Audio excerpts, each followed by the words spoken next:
High student study science by Shubhankar channel तुम्हारे स्वागत। আমি শুভঙ্কর মণ্ডল শুরু করছি তোমাদের ক্লাস 11 সেমিস্টার 2 এর রায়মার্টিন প্রশ্নবিচিত্রার সাজেশন পার্ট থেকে টপিক নম্বর 4 ইউনিট নম্বর 4 এর জৈব রসায়ন নীতি ও প্রক্রিয়া চ্যাপ্টারের টপিক নম্বর 2 এর কোশ্চেন নম্বর 11 থেকে।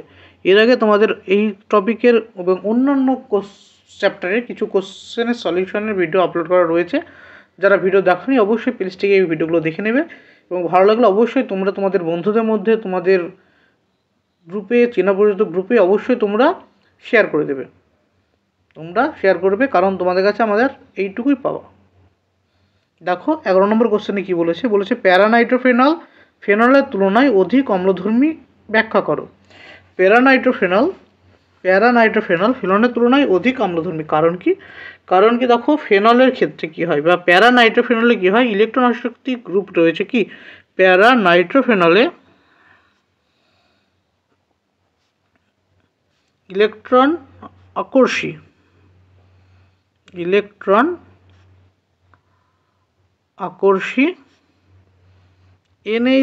NO2 গ্রুপ শক্তিশালী -R ইফেক্ট এবং দুর্বল -I এফেক্টের ফলে অক্সিজেনের উপর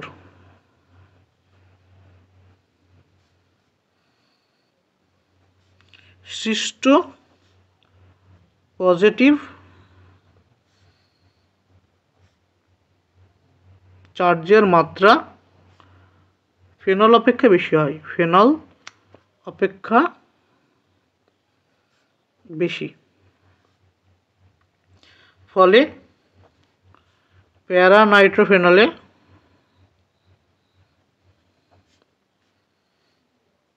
OH বন্ধন সহজে বিয়োজিত হয়ে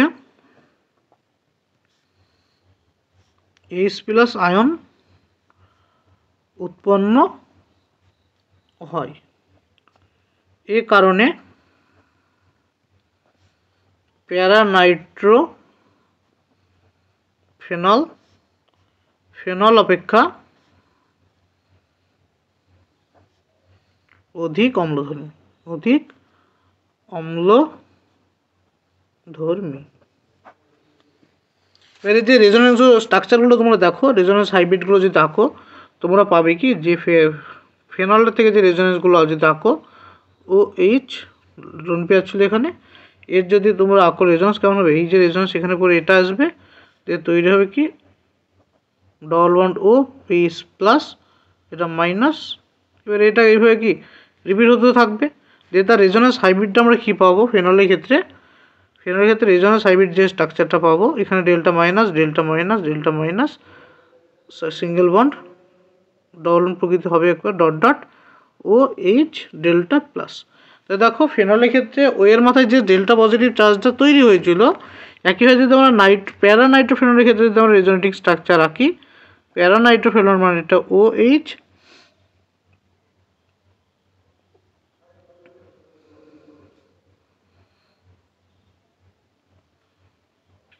এর প্যারানাইট্রোফেনলে যদি আমরা রেজোনেন্স আঁকি কী হবে, রেজোনেন্স এখানে এই বন্ধনে একটা পড়বে,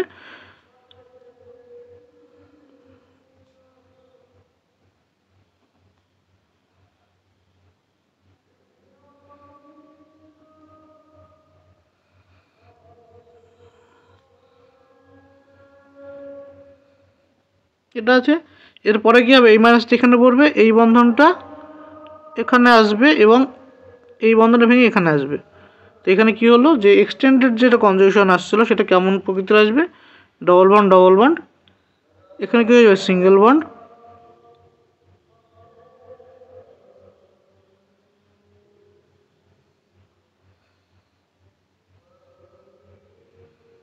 ও মাইনাস OH+। এই যদি রেজোনেন্স স্ট্রাকচার এসেছিলো, এর আরও বেশি রেজোনেন্স স্ট্রাকচার পাবো। এর হাইব্রিডটা কেমন দেখতে হবে, মেন দেখার হাইব্রিড বোঝানোর জন্য এর হাইব্রিডটা কেমন হবে, এটা গোল থাকবে একটা, এটা ডবল বন্ড প্রকৃতির আসবে OH ডেল্টা পজিটিভ, আর এটা হবে NOO dot dot dot dot dot dot delta negative delta negative delta positive dot dot.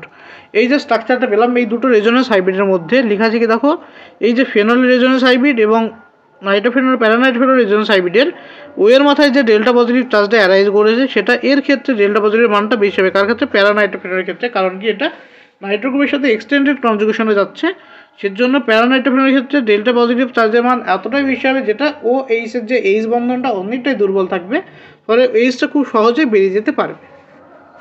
আশা করি বোঝা গেছে। Next question number 12। Question number 12তে দেখো কি বলেছে, বলেছে জলীয় দ্রবণে ক্ষারীয়তার ক্রম ব্যাখ্যা করো। কার কার? না CH3 H2 এখানে ক্রম দেওয়া আছে, এর কারণ কেন, কারণ এটা কি হবে সেটা ব্যাখ্যা করতে হবে। এখানে ক্রম দেওয়া আছে, ক্রম কি দেওয়া আছে 2 ডিগ্রি 1 ডিগ্রি।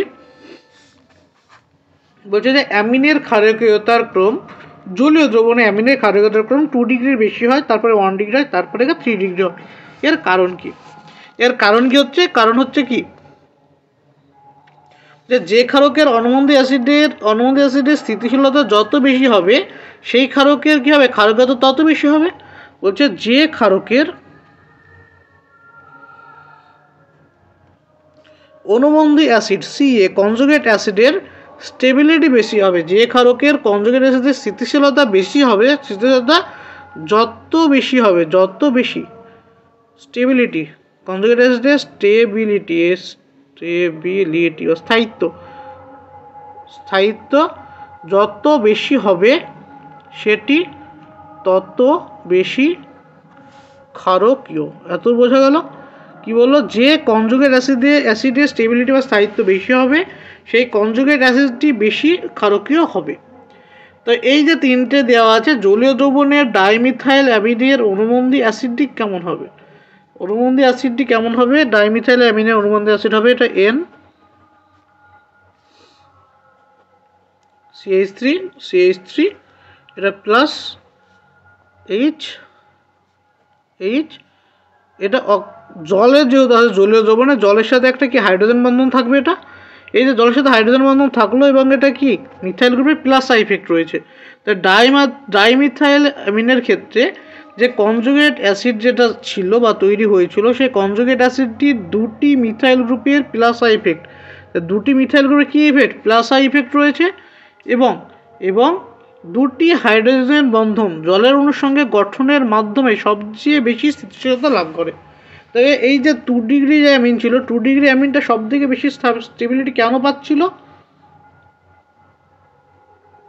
কারণ 2 ডিগ্রি অ্যামিন যদি কনজুগেট বেস হতো তখন এটা NH প্লাস হয়ে যেত, একটা যখন নিয়ে নিয়েছে ওটা এটা কি, এটা দেখো 2 ডিগ্রি এটা অ্যামিন মানে এটা কনজুগেট বেস অ্যামিনের, 2 ডিগ্রি অ্যামিনের কনজুগেট অ্যাসিড, এটা কনজুগেট অ্যাসিড।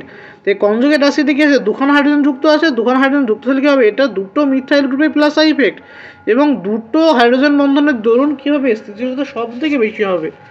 অপরপক্ষে কি আছে, অপরপক্ষে যদি আমরা 1 ডিগ্রি ক্ষেত্রে দেখি, এখানে আছে একটা মিথাইল গ্রুপ এবং 3খানা হাইড্রোজেন। কটা মিথাইল গ্রুপ, একটা মিথাইল গ্রুপ এবং 3খানা হাইড্রোজেনের সাথে 3খানা হাইড্রোজেন বন্ধন, জলের অণুর সাথে কটা হাইড্রোজেন বন্ধন, 3টে হাইড্রোজেন বন্ধন এবং একটা মিথাইল গ্রুপ, যেটি মধ্যম স্থিতিশীল। এবং 3 ডিগ্রির ক্ষেত্রে কেমন হবে, 3 ডিগ্রি যেটা ছিল মানে 3টে মিথাইল গ্রুপের প্লাস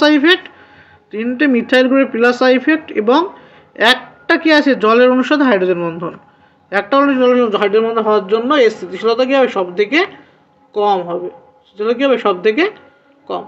সে যেহেতু অনুবন্ধী অ্যাসিডের স্থিতিশীলতা এটা কম হবে কার ক্ষেত্রে, এটা কি, এটা হচ্ছে সব থেকে মোর স্টেবল অনুবন্ধী অ্যাসিড, মোর স্টেবল। এটা কি, এটা হচ্ছে মাঝামাঝি স্টেবল, মধ্যম স্থিতিশীল, এটা হচ্ছে সব থেকে কম স্থিতিশীল। কারণ স্থিতিশীলতা এই যে কনজুগেট অ্যাসিডের স্থিতিশীলতা যেটা পাই, জলীয় দ্রবণে কনজুগেট অ্যাসিডের স্থিতিশীলতা নির্ভর করে দুটো জিনিসের উপরে, একটা কি মিথাইল গ্রুপের প্লাস ইফেক্ট এবং 2 নম্বর হচ্ছে হাইড্রোজেন বন্ধন, জলের সাথে হাইড্রোজেন বন্ধন। দেখা যায় 2 ডিগ্রির ক্ষেত্রে কি আছে, 2 ডিগ্রির ক্ষেত্রে দুটো মিথাইল গ্রুপের প্লাস এবং দুটো জলের সাথে হাইড্রোজেন বন্ধন, সেজন্য এটা কি দেখো দুটোই কি আছে ম্যাক্সিমাম টাইপের, সেজন্য এটা সব থেকে বেশি স্টেবল। এবং যেটা 1 ডিগ্রি ছিল সেখানে 3খানা হাইড্রোজেন বন্ধন পেয়েছি, কিন্তু যেহেতু একটা মিথাইল গ্রুপের এটা একটা মধ্যম মান, আর এখানে 3টে মিথাইল গ্রুপের প্লাস আই ইফেক্ট থাকা সত্ত্বেও এটা সবথেকে কম স্থিতিশীল, কারণ এটা জলের অণুর সাথে একটা হাইড্রোজেন বন্ধন পাই। জলের অণুর সাথে একখানা হাইড্রোজেন বন্ধন পাওয়ার জন্য এটি কী হবে, সবথেকে কম স্থিতিশীলতা পাবে। সেজন্য সবথেকে বেশি কী হবে না, যে অর্ডারটা যেটা দেওয়া ছিল এটা 2 ডিগ্রি অ্যামিনে সবথেকে বেশি স্থিতিশীল হবে, তারপরে 1 ডিগ্রি অ্যামিন, তারপরে 3 ডিগ্রি অ্যামিন। কোথায় না, জলীয় দ্রবণে। এই গেল কোশ্চেন নম্বর 12। নেক্সট কোশ্চেন নম্বর 13 কি বলেছে দেখো। কোশ্চেন নম্বর 13 বলেছে নিম্নলিখিত যৌগগুলির ক্ষারকীয়তার ক্রম ব্যাখ্যা করো। দেখো কোশ্চেন কি আছে, 13 নম্বর কোশ্চেনটা দেখেছো যে 1 নম্বরে কি দেওয়া আছে, CH3 CH2 NH2। B structure কি আছে, CH3 CH double bond NH। আর সি কি দেওয়া আছে, CH3 CH2 C triple bond N। এবার এই যে ক্ষারকীয় চরিত্র যেটা বলেছে দেখো, বলেছে যে ক্ষারীয় চরিত্রের ক্রম। তো এখানে নাইট্রোজেনের ক্ষারীয় চরিত্র কি মানে, নাইট্রোজেনের লোন পেয়ার ইলেকট্রন জোর দান করার প্রবণতাকে বলে ক্ষারকীয়তা। নাইট্রোজেনের যে লোন পেয়ার রয়েছে সেই লোন পেয়ার যদি অপর কোনো মৌলকে দান করতে পারে, নাইট্রোজেনকে যদি অন্য কোনো মৌলকে যদি দান করতে পারে, যে সেই নাইট্রোজেনটা কী হবে, ভালো ক্ষারকীয় হবে। তো এই 3টে নাইট্রোজেনের মধ্যে কোন নাইট্রোজেনটা সবথেকে ভালো লোন পেয়ার ডোনেট করতে পারবে, এটা যদি আমরা বুঝতে পারি সেটা আমাদের উত্তর হবে। যে আমাদের ডোনেট করতে পারবে সেটা আমরা বুঝবো কী করে, যে এই নাইট্রোজেনটা যে কার্বনের সাথে যুক্ত সেই কার্বনের প্রকৃতি অনুসারে। এই নাইট্রোজেনটা কাছে যুক্ত, এই কার্বনের সাথে যুক্ত, এই কার্বনের প্রকৃতি কি sp3 হাইব্রিডাইজড। এটা কি, এটা হচ্ছে sp2 হাইব্রিডাইজড, এটা হচ্ছে sp হাইব্রিডাইজড কার্বন। আর আমরা জানি কি sp3 sp2 এবং sp হাইব্রিডাইজড কার্বনের মধ্যে যে সংকরণ কক্ষক তাদের ইলেকট্রনিক ক্রম কোনটা, এটা হচ্ছে তাদের তড়িৎ ঋণাত্মকতার ক্রম। কিসের ক্রম, তড়িৎ ঋণাত্মকতার ক্রম, ঋণাত্মকতা। তো তড়িৎ ঋণাত্মকতা অনুসারে sp কার্বন সবথেকে বেশি তড়িৎ ঋণাত্মক। তো তড়িৎ ঋণাত্মক মানে কি, সে কী করবে, ইলেকট্রন জোড়কে নিজের দিকে টানবে। যেহেতু এই কার্বনটা বেশি তড়িৎ ঋণাত্মক, তাই এই ইলেকট্রন কোন দিকে টানবে, নিজের দিকে টানবে। টানলে যে 3 নম্বর যেটা স্ট্রাকচার রয়েছে সেই স্ট্রাকচারের নাইট্রোজেনের লোন পেয়ার দানের প্রবণতা সবথেকে কম হবে। তো সবথেকে কম কী হবে, সি স্ট্রাকচারের। তারপরে দেখো sp2 কার্বন কোনটা, এটা sp2 কার্বন, তারপরে এই স্ট্রাকচারের। আর 1 নম্বর স্ট্রাকচার যেহেতু কি sp3 কার্বনের সাথে ডিরেক্টলি যুক্ত, তবে সে তার তড়িৎ সব থেকে কম, অর্থাৎ নাইট্রোজেনের লোন পেয়ারকে সে নিজের দিকে সব থেকে কম মাত্রায় আকর্ষণ করবে। যেহেতু সব থেকে কম মাত্রা আকর্ষণ করবে, অপরপক্ষে আবার বলতে পারি ঘুরিয়ে কি না, এই ইথাইল গ্রুপের প্লাস আই ইফেক্টের জন্য এই নাইট্রোজেনের লোন পেয়ারের লভ্যতাকে বাড়িয়ে দেবে। তো বাড়িয়ে দেওয়ার জন্য কি হবে, এটা কি হবে, হাইলি ক্ষারক।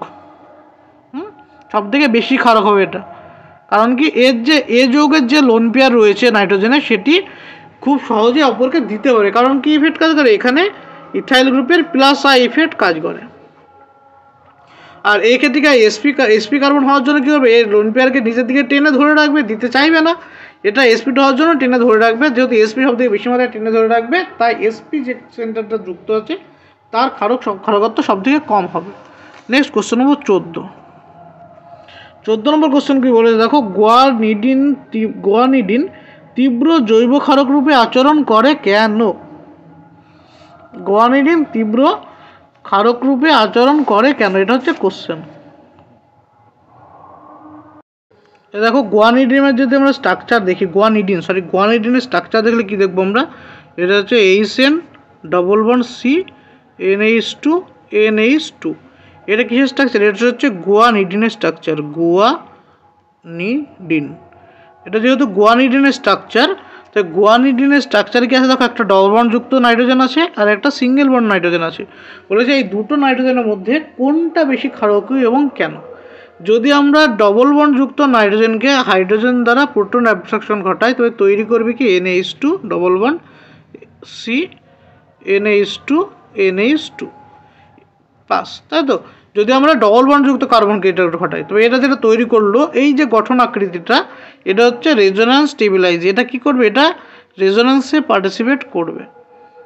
এই যে গুয়ানিডিয়াম আয়ন যেটা উৎপন্ন হচ্ছে, এই যে গুয়ানিডিয়াম বা কনজুগেট অ্যাসিড যেটা তৈরি হলো হাইড্রোজেন গ্রহণ করার পর যে অ্যাসিডটা তৈরি হলো, সেটা রেজোন্যান্সের সাহায্যে 3টে সমতুল্য গঠন স্ট্রাকচার তৈরি করে। কি করে, 3টে সমতুল্য গঠন স্ট্রাকচার তৈরি করে। কীভাবে করে না,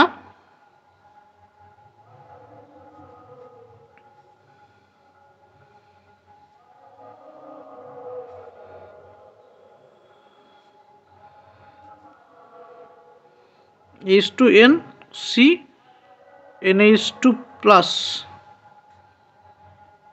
NH2 ডট, আর এই বন্ধন এখানে পড়বে, এটা এখানে যাবে, দিয়ে কী তৈরি করবে এটা H2NC, এটা সিঙ্গেল বন্ড এখন NH2, আর এটা হবে ডবল বন্ড NH2 প্লাস। এই যে গুয়ানিডিয়াম যে আয়ন গুয়ানিডিন H গ্রহণ করে যে গুয়ানিডিয়াম কনজুগেট অ্যাসিড যেটা তৈরি করলো, সেটা 3টে সমতুল্য রেজোনেটিং স্ট্রাকচার তৈরি করতে পারে। যেহেতু সেটি 3টে সমতুল্য রেজোনেটিং স্ট্রাকচার তৈরি করতে পারছে, যেহেতু 3টে সমতুল্য রেজোনেটিং স্ট্রাকচার তৈরি করতে পারে, তাই এটি কি হাইলি স্টেবিলাইজ হবে, হাইলি স্টেবিলাইজ হবে। কিন্তু গুয়ানিডিনের যদি এই সিঙ্গেল বন্ডের নাইট্রোজেন যদি হাইড্রোজেন গ্রহণ করে, তবে এটা তৈরি করবে কি NH double bond CNH3 plus এবং NH2। তো এই যেটা তৈরি করলো, এই যে গুয়ানিডিয়াম আয়ন যেটা তৈরি হলো, সেটা রেজোনেন্স স্টেবিলাইজেশন পাবে না। এটা রেজোনেন্স স্টেবিলাইজেশন পাচ্ছে না, কিন্তু এই যৌগটা রেজোনেন্স স্টেবিলাইজ পাচ্ছে, আর রেজোনেন্সের মাধ্যমে স্টেবিলাইজ হচ্ছে। যেহেতু এটা রেজোনেন্সের স্টেবিলিটি পাচ্ছে, সেজন্য বলতে পারি আমরা গুয়ানিডিনের যে দ্বিবন্ধনযুক্ত নাইট্রোজেনটা অধিক ক্ষারকীয়। এই যে জিনিসটা, এটাকে তোমাদের ভাষায় কিন্তু অবশ্যই লিখতে হবে, এটা কি হবে অধিক ক্ষারকীয় হবে। এবার গুয়ানিডিন আর গুয়ানিডিয়াম আয়নের মধ্যে কোনটা বেশি স্থিতিশীল এবং কেন? গুয়ানিডিয়াম আয়ন বেশি স্থিতিশীল হবে, কারণ কি এর তিনটে কি বললাম, 3টে হচ্ছে সমতুল্য রেজোনেটিং স্ট্রাকচার আমরা পাই। গুয়ানিডিয়াম আয়নের কি হয়, 3টে সমতুল্য রেজোনেটিং স্ট্রাকচার পাই বলে ওটা বেশি স্থিতিশীল হবে। নেক্সট কোশ্চেন নম্বর 15 কি বলেছে, ফেনক্সাইড আয়ন এর স্থিতিশীলতা ফেনল অপেক্ষা বেশি কেন? ফেনক্সাইড আয়নের স্থিতিশীলতা ফেনল অপেক্ষা বেশি হয় কারণ কি? কারণ ফেনক্সাইড আয়নের যদি আমরা রেজোনেটিং স্ট্রাকচারগুলো ড্র করি, তো কী পাবো দেখো, মাইনাস, এই বন্ধন এখানে পড়বে, বন্ধন মুভ করবে। তো এগুলো হচ্ছে ফেনক্সাইড আয়নের রেজোনেটিং স্ট্রাকচার। কিসের এটা? ফেনক্সাইড আয়নের রেজোনেটিং স্ট্রাকচারগুলো কেমন হচ্ছে দেখে নাও ভালো করে, এবং রেজোনেন্স আঁকা প্র্যাকটিস তোমাদের অবশ্যই করে রাখতে হবে ভালোভাবে। রেজোনেটিং স্ট্রাকচার আঁকা খুব ভালো করে তোমাদের প্র্যাকটিস করে রাখতে হবে, কারণ ওখান থেকে তোমাদের কোশ্চেন থাকবে। ও মাইনাস, এই যে ফেনক্সাইড আয়নের গেল এটা রেজোনেটিং স্ট্রাকচার, একে হচ্ছে যদি আমরা ফেনলেরও করে নিই নিচে, যদি ফেনলের সাথে কম্পেয়ার করতে হবে, ফেনলটাও করে নিতে পারো তোমরা নিজেরা করে নাও কী করে করতে হয়, আর তারপরে বইয়ের ভিডিও পজ করে নিজেরা ট্রাই করো। হ্যাঁ, নিজেরা ট্রাই করে দেখো মিলিয়ে, কারণ তোমাদের রেজোনেটিং স্ট্রাকচার নিজেদেরই আঁকতে হবে পরীক্ষায়।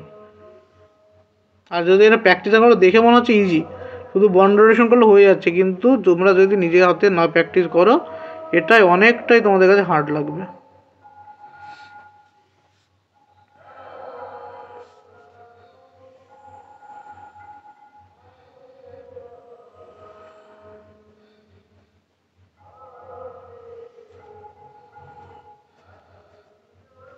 দেখো আমাদের যে দুটো রেজোনেটিং স্ট্রাকচার রেখেছি, কিসের একটা হচ্ছে ফেনক্সাইড আয়নের আর একটা হচ্ছে ফেনলের। দেখো ফেনক্সাইড আয়নের ক্ষেত্রে অক্সিজেনের মাথায় কোনো রকম চার্জ অ্যারাইজ করেনি, যদি এটা 1 নম্বর স্ট্রাকচার বলি, এটা 2 নম্বর, 2, 3, 4 এবং 5। তোমাদের 3-4টে স্ট্রাকচারের ভিতরে বা 5টা স্ট্রাকচারের ভিতরে শুধুমাত্র 3, 4, 2, 3 এবং 4-এর মাইনাস চার্জ অ্যারাইজ করেছে, তাও সেটা বেনজিন রিংয়ে। আর বেনজিন রিং যেহেতু বেনজিন রিং বেশি, যেহেতু ইলেকট্রন রিচ সেন্টার, তো বেনজিন রিংয়ে নেগেটিভ চার্জ থাকতেই পারে, কিন্তু অক্সিজেনের মধ্যে কোনো রকম চার্জ স্পেসিস তৈরি হয়নি। কিন্তু ফেনলের রেজোনেন্স যখন আমরা করেছিলাম, এটা কি নম্বরের 6, 7, 8, 9, 10।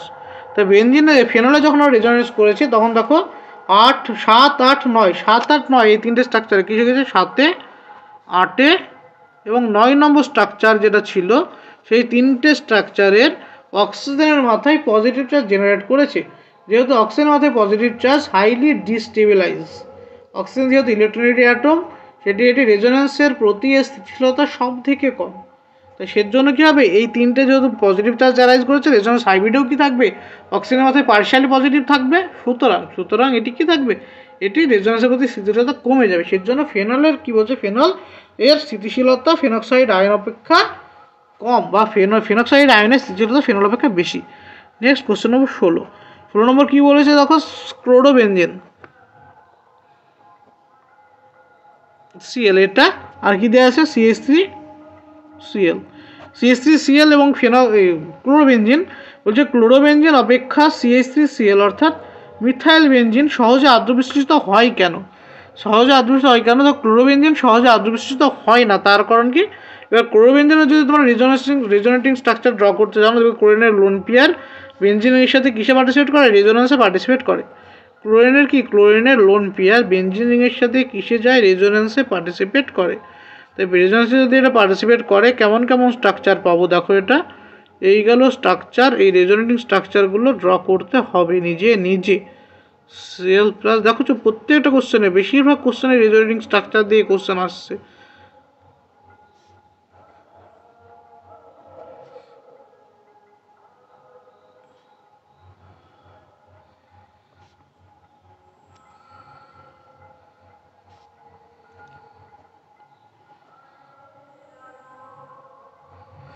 এই গেল কি ক্লোরোবেনজিনের রেজোনেটিং স্ট্রাকচার।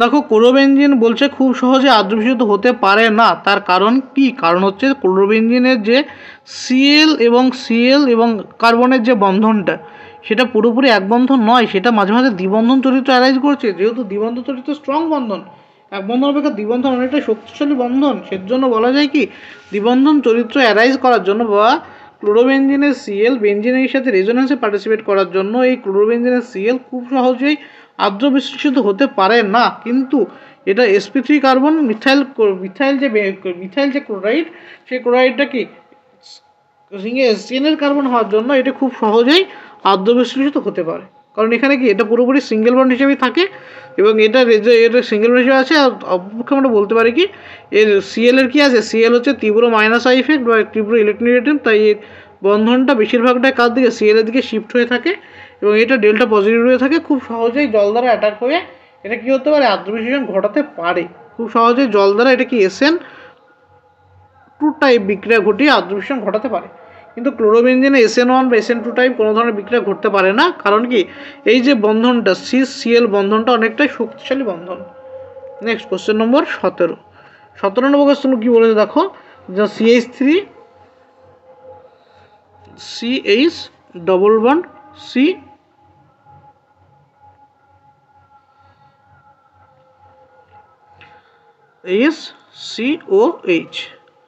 এর ক্যানোনিক্যাল স্ট্রাকচারগুলি গঠন করো। ক্যানোনিক্যাল স্ট্রাকচারগুলি আঁকো।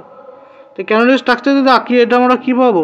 এই বন্ধন এখানে পড়বে, এটা এখানে যাবে, গেলে কি তৈরি হলো? এটা CH3। এটা যদি আরও ভেঙে লিখি আমরা কী পাবো? CH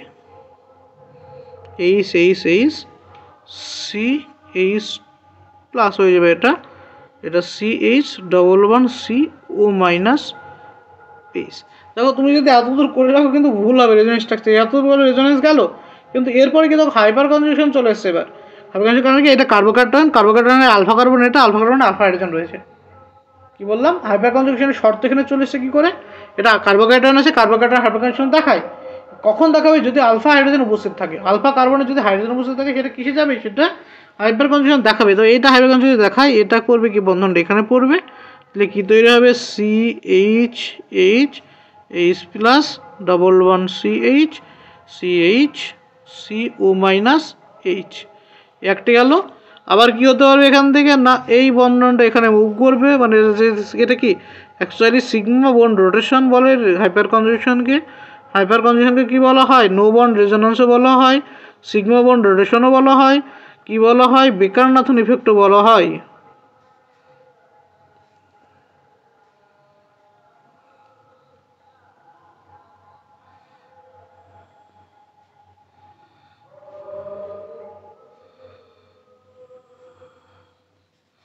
তারপরের স্টেপে কী হবে? এটা এখানে পড়বে, সরি এখানে ডবল বন্ড ছিল, এই ডবল বন্ড এখানে আসবে, এই ডবল বন্ডের ইলেকট্রন এখানে আসবে, দিয়ে কী তৈরি করবে? একদম প্রথম প্রোডাক্ট যেটা ছিল সেটা অ্যারাইজ করবে।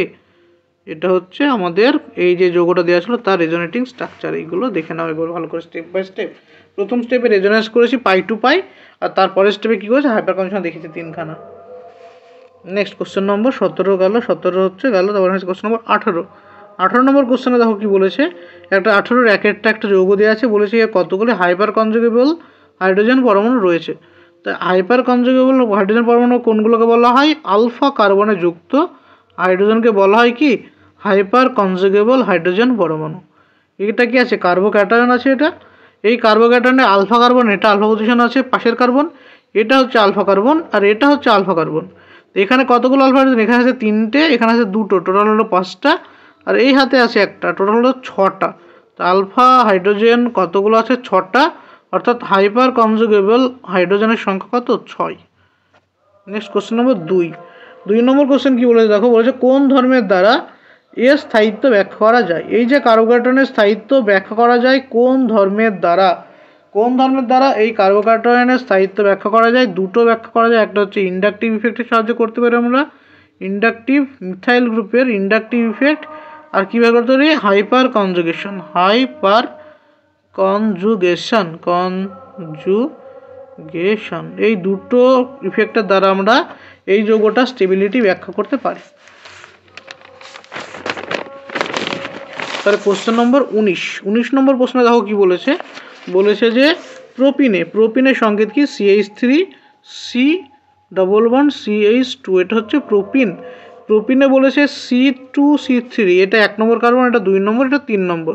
তাই বলেছে C2C3, এই যে C2 আর C3 এর যে বন্ধন দৈর্ঘ্য প্রোপেন মানে CH3CH2CH3 1 2 3 এর থেকে কম হয় কেন? প্রোপেনের ক্ষেত্রে কী হয়? প্রোপেনে দেখো পুরোপুরি এটা কী বন্ধন? পুরোপুরি এক বন্ধন। প্রোপেনের ক্ষেত্রে কী কাজ করে? এটা এক বন্ধন চরিত্রই থাকে সব সময়। প্রোপেনের ভিতরে যে C3 এবং C2 এর মধ্যে যে বন্ধনটা, সেই বন্ধনের চরিত্র কী প্রকৃতির হয়? এক বন্ধন প্রকৃতির হয়। কিন্তু প্রোপিনের মধ্যে C2 এবং C3 যে গঠনটা আছে না, সেটা হাইপার কনজুগেশনের সাহায্যে দ্বিবন্ধন চরিত্র লাভ করে। কিসের সাহায্যে? হাইপার কনজুগেশনের সাহায্যে। এটা হচ্ছে হাইপার কনজুগেবল হাইড্রোজেন আছে এখানে, কারণ কি এটা দ্বিবন্ধন আলফা কার্বনে হাইড্রোজেন আছে, অর্থাৎ এটা কি দেখায়? হাইপার কনজুগেশন দেখাবে।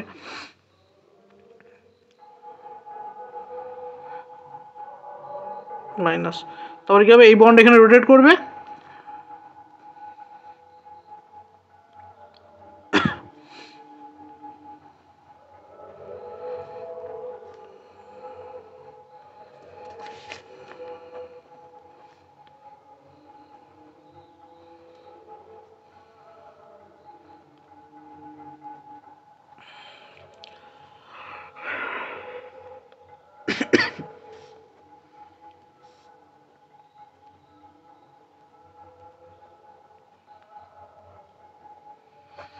এ হলো প্রোপিন। তাই প্রোপিনে কি আছে দেখো, প্রোপিনে হাইপার কনজুগেশনের সাহায্যে C2 এবং C3 এর মধ্যে দ্বিবন্ধন চরিত্র অ্যারেঞ্জ করছে। কি বন্ধন? দ্বিবন্ধন চরিত্র অ্যারেঞ্জ করছে, মানে এর যদি আমি স্ট্রাকচার আঁকার বাধ্য, এর যদি কে দ্বিবন্ধন চরিত্র অ্যারেঞ্জ করলো C2 এবং C3 এর মধ্যে দ্বিবন্ধন চরিত্র আসার জন্য এর বন্ধন দৈর্ঘ্য ছোট হয়ে যাবে। এই হলো ব্যাখ্যা। নেক্সট কোশ্চেন নম্বর 20 বলেছে গুয়ানিডিনের কোন হাইড্রোজেন পরমাণুটি অধিক ক্ষারকীয় এবং কেন? এর উত্তর পেয়ে যাবে কোশ্চেন নম্বর 14তে এর অ্যান্সার করা আছে। আমি সেখানে বলে দিচ্ছি একটু করে, কোনটা হবে অধিক ক্ষারকীয়? না, দ্বিবন্ধনযুক্ত হাইড্রোজেন, দ্বিবন্ধনের নাইট্রোজেন।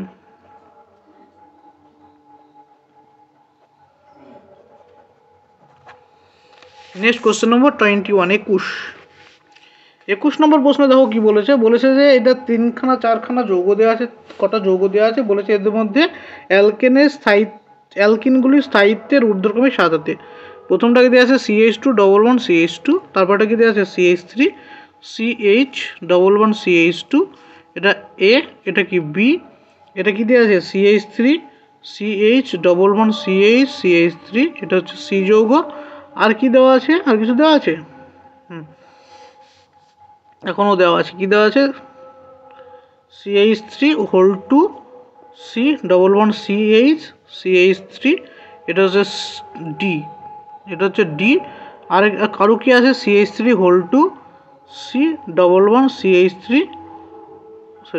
CH3 এই যে 5টা যৌগ দেওয়া আছে, বলেছে এই 5টা যৌগের মধ্যে 5টা যৌগকে কিসের সাজাতে বলছে? অ্যালকেনগুলির স্থায়িত্বের ঊর্ধ্বক্রমে সাজাতে হবে। তবে এই যে অ্যালকিনগুলোর সাহিত্যের ঊর্ধ্বক্রমে সাজাতে পারি আমরা কিসের সাহায্যে? হাইপার কনজুগেশনের সাহায্যে। হাইপার কনজুগেশন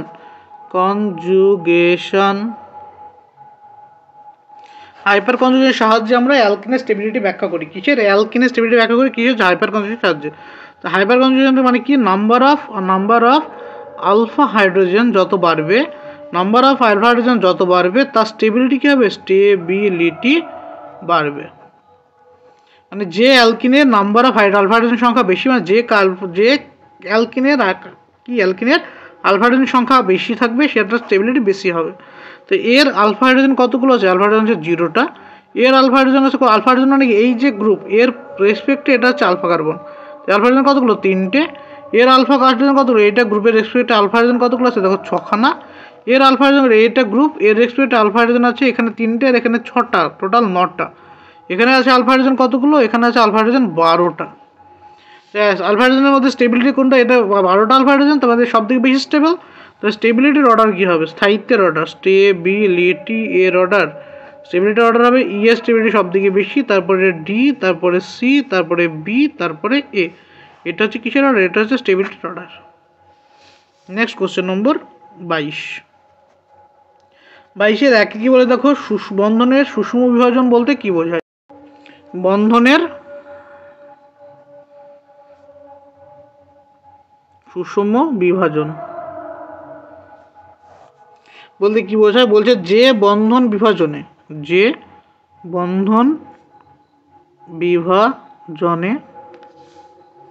বন্ধন সৃষ্টিকারী ইলেকট্রন জোড় বন্ধনে আবদ্ধ পরমাণু দুটি মধ্যে সমভাবে বণ্টিত হয়, বণ্টিত হয়, তাকে সুষম বিভাজন বলা হয়। কি বলা হয় তাকে? সুষম বা হোমোলাইসিস বলা হয়। হোমোলাইসিস বলে। এটা গেল কি? বন্ধনের সুষম বিভাজন বলতে কি বোঝো? বলছে সমযোজী বন্ধন কি ধরনের বিভাজনের ফলে মুক্তমূলক তৈরি করে? সমযোজী যৌগগুলি সুষম বিভাজনের মাধ্যমে, সমযোজী যৌগগুলি কী হবে? সুষম বিভাজন, বা এর নাম কি? এর নামই হচ্ছে হোমোলাইটিক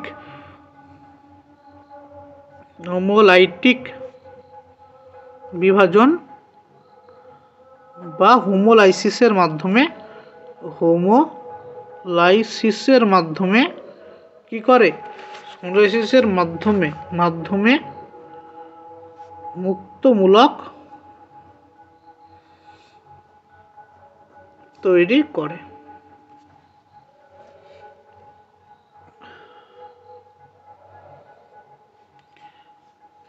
তারপরে কি বলে? মুক্তমূলক তৈরি করে।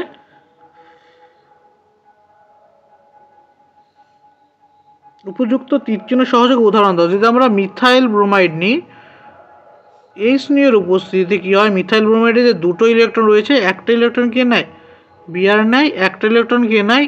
CH3 নেয়। এই যে তীরচিহ্নটা দেখো, এখানে আছে 1 অ্যারো, সিঙ্গেল অ্যারো, এটাও সিঙ্গেল অ্যারো, যেহেতু একটা ইলেকট্রন মুভ সেজন্য সিঙ্গেল অ্যারো।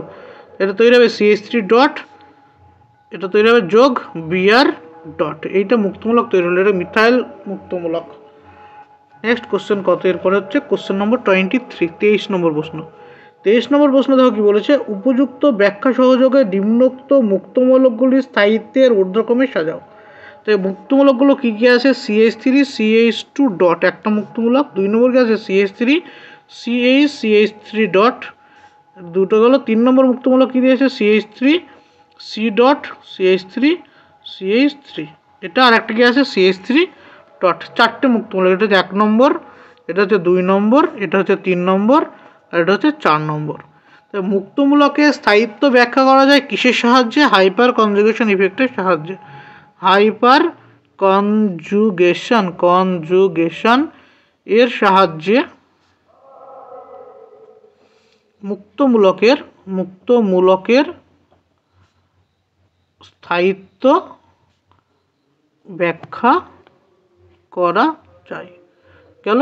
তো মুক্তমূলকের সাহায্যে হাইপারকনজুগেশনের সাহায্যে কী করে আমরা মুক্তমূলকের স্থায়িত্ব ব্যাখ্যা করি না, যে মুক্তমূলকের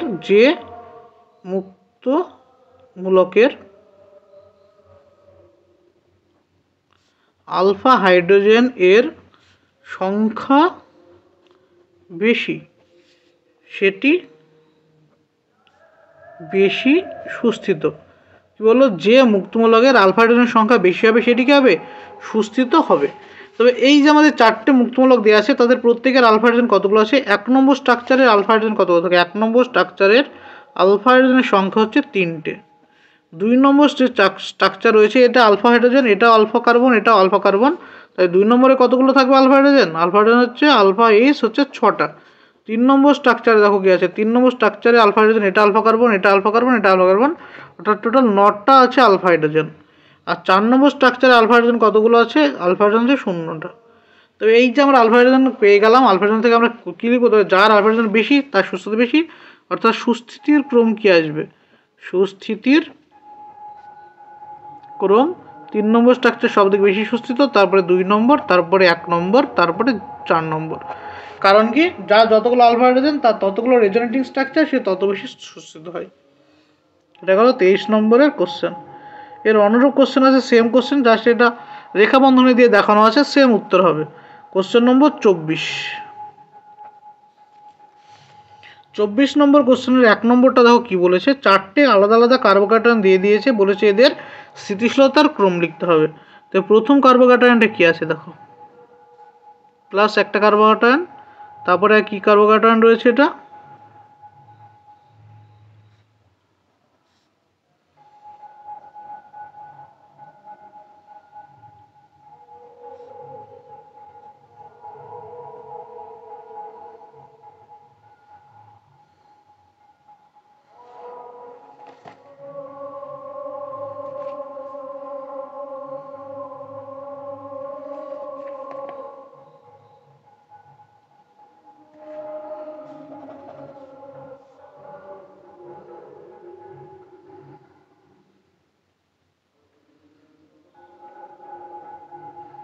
হচ্ছে এই কার্বোক্যাটায়ন 4টে যোগ, এটা হচ্ছে 1 নম্বর কার্বোক্যাটায়ন, এটা 2 নম্বর কার্বোক্যাটায়ন, এটা হচ্ছে 3 নম্বর কার্বোক্যাটায়ন, এটা হচ্ছে 4 নম্বর কার্বোক্যাটায়ন।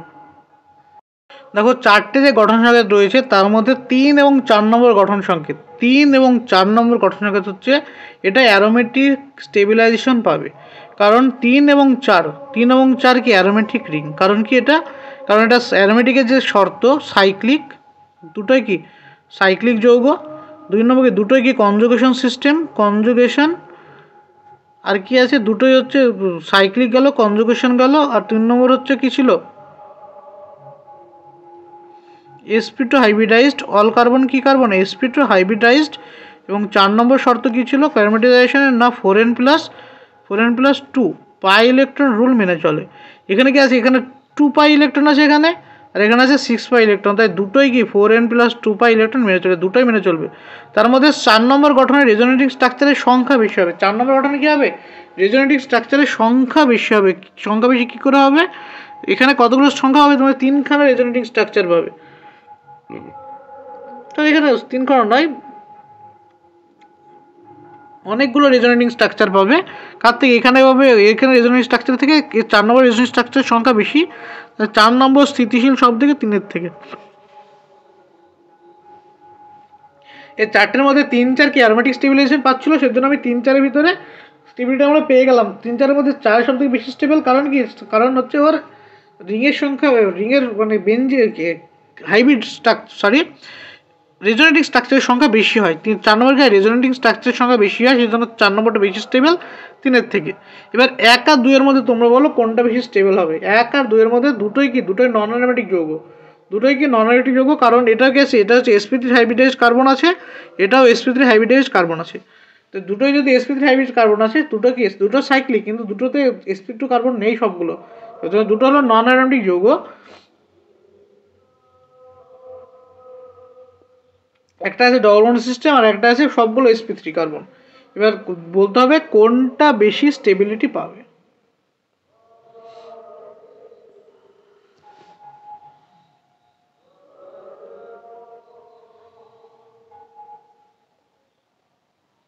তো এখানে 2 আর 3 1 আর 2 এর মধ্যে 2 বেশি স্টেবল, তারপরে 1 স্টেবল। এটা গেল স্টেবিলিটির অর্ডার। 24-2 24-2 কি বলেছে? প্রদত্ত যৌগগুলির মাইনাস আই প্রভাব বৃদ্ধির ক্রমানুসারে সাজাও। এগুলোর মধ্যে সব থেকে বেশি মাইনাস ইফেক্ট কার আছে? NR3 প্লাসের মাইনাস ইফেক্ট সব থেকে বেশি। তারপরে কার মাইনাস আই ইফেক্ট হবে না, তারপরে মাইনাস আই রয়েছে NO2 গ্রুপের, নাইট্রো গ্রুপের। তারপরে কিসের হবে?